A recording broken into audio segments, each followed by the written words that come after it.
Iwas. Kakaon kong kamote. Ito lang oh. Ang aming Yan. pagkain dito sa taniman namin. Kamote, pandikoy-koy. So, welcome sa bago nating video mga kagrintam. Ang activity natin ngayon ay mag-drenching tayo ng pataba para sa atin pong mga tanim na watermelon. So, dahil may mga bunga na po siya mga kagrintam, Resulta ng ulay kaon. kaya mas mabuti na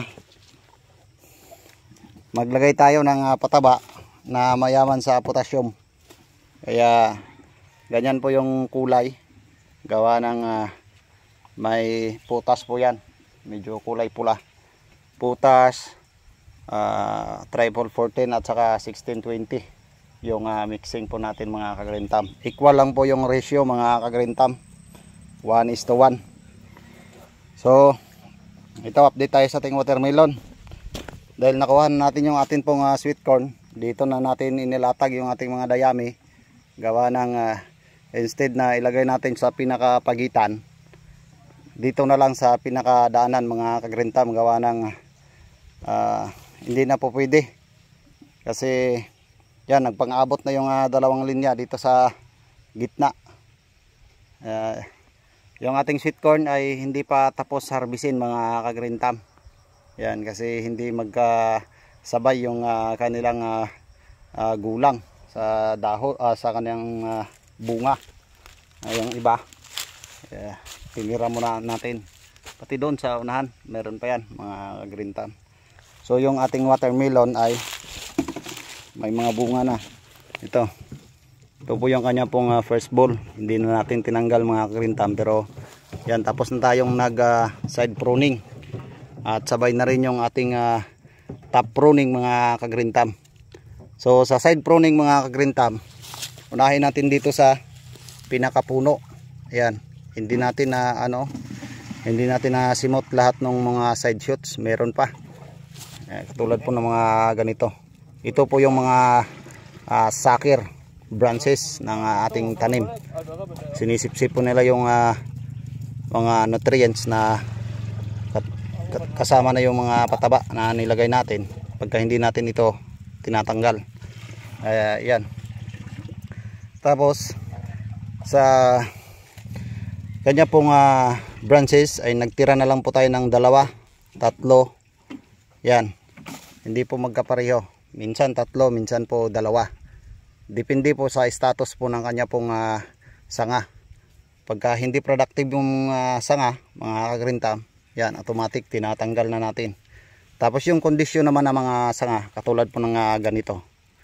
Yan, may bunga na po siya mga kagrintam. Tingnan na lang natin sa bandang unahan.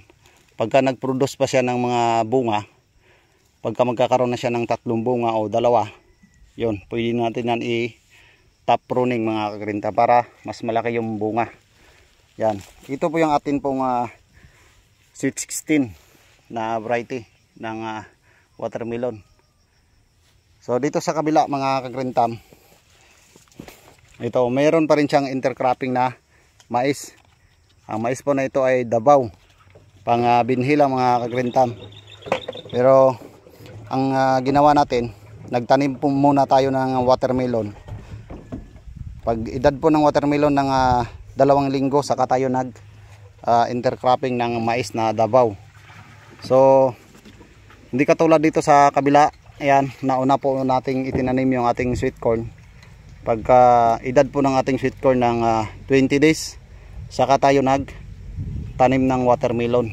So kaya yan, na-harvest na po siya yung ating sweet corn. Pero dito sa kabila ay ganito pa po yung edad ng ating mga mais na Davao. Pero based in my observation mga kagrintam, mas maganda pala pag mag-intercropping tayo, iuna natin itanim yung watermelon. Pag edad ng watermelon ng 2 linggo o kaya 10 days, yan, pwede na tayong mag-intercrop ng mais. Yan, may mga bunga na yung watermelon, pero yung ating mais ay hindi pa namulaklak mga kagrintam. So ang ginagawa ng ating mga kasamahan ngayon ay nag-drenching po sila ng pataba. Tigda 2 lata ng sardinas sa bawat puno mga kagrintam. Yan dito banda ay tapos na mga kagrintam. So puntahan natin sila doon sa unahan para makita natin yung application mga kagrintam. Yang bit-bit nilang balde mga kagrintam ay may laman na yan. So yan, lata ng sardinas lang mga kagrintam. 2 kasi hindi po ito saturated yung amin pong mixing. Pwede naman sana i-strong namin ito sa mixing, pero mas maganda kasi yung 2 lata yung mixing natin para mas absorb sa mga ugat yung ating nilagay na pataba. Ayan. Yan lang mga kagrintam. Tigda 2 lata ng sardinas. Yan. So itong ating watermelon ay nakahilira yan dito sa may plastic mulch. Dati po kasi itong taniman ng sili, yan may mga pusti pa tayong makikita mga kagrintam. Hindi na natin na ito natanggal. Nagbutas lang tayo. Sino yung nakasubaybay sa nakaraang video natin, yun po ay preparation nito mga kagrintam. Meron na po tayong na-i-upload nyan. So tungkol po sa pest control po natin mga kagrintam, Ariba lang po yung ginamit namin. Ariba, wala na pong iba ng Texicon. Shoutout nga pala dyan kay Sir Jomar Amato. Siya po yung atin pong technician dito sa area. Yan. Sa kanya po tayo kumukuha ng insecticide at saka po fungicide. Yan. So 2 hilira na lang ito mga kagrintam. Matatapos na sila mga kagrintam. Pag naisobraan ni Dan, i-drenching na lang sa mais. Tagsara kalata sardinas. So yan mga kagrintam, ano? So silipin natin yung bunga ng Terminator. Yan. Terminator. Ito na mga kagrintam, yung kanyang bunga. Yan, may kasunod na isa. Yan, dito naman sa kabila. Yan, dikit-dikit po yung kanyang bunga mga kagrintam. Dito rin sa likod. Oh, yan. Doon sa unahan. Yan, ito po ay 48 days mga kagrintam. Simula nung seed sowing natin dito sa area. Direct planting po ito mga kagrintam. Hindi natin idinaan pa sa seedling tray. Yan. Yan yung kanyang mga bunga. Yan, malalaki po mga kagrintam. Dito naman sa unahan. Yan. Nagkukubli lang sa mga dahon mga kagrintam. Yan. So dahil may nakikita po tayong mga fruit abortion, natatanggal po yung mga bunga.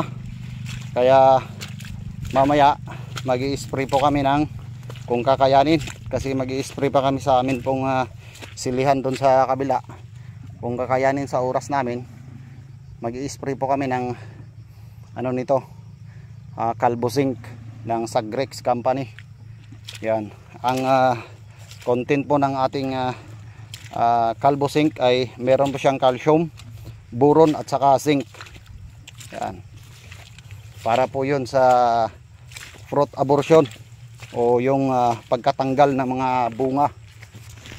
Ayan. At saka mag-spray na rin kami ng fungicide. Ang fungicide po namin na gamit mga kagrintam ay Antracol. Ito po yung Terminator natin mga kagrintam. Ayan.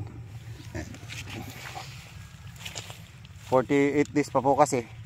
Kaya yung ibang mga bunga ay maliliit pa. Yung iba naman ay ayan, medyo malalaki na mga kagrintam. Dito rin sa kabila. Ayan. So dito naman sa unahan. Ayan. Yung mais natin mga kagrintam, ang daming uod. Ayan. Ang dahilan po nito ay yung mga paru-paro, o yung kung tawagin sa English ay moth, na siya pong mangingitlog sa ilalim ng mga dahon na ating mga tanim. Pagkatapos na maging larva po yung kanya pong itlog ay yun, lalaki na yon at kakainin na yung mga dahon ng ating mga tanim. Kaya sa susunod mga ka-Green Thumb, may upload po akong video para po sa moth na trap, no? Naglalagay po tayo ng organic na pang-attract po sa kanila. Organic na attractant mga ka-Green Thumb. Yan. Ito medyo malaki na to ah. Yan. So, antabayanan nyo lang po ang aking mga susunod na video mga ka-Green Thumb. Dahil lagi po tayo mag-update para po sa inyo. At pagsisikapin po natin na mas maganda yung magiging research natin para sa ating mga pananim, para may magandang sharing naman ako sa inyo para sa ating mga ideya, mga guides po mga ka-Green Thumb. So yun lang po muna mga ka-Green Thumb. Assalamualaikum, happy farming po sa inyo pong lahat.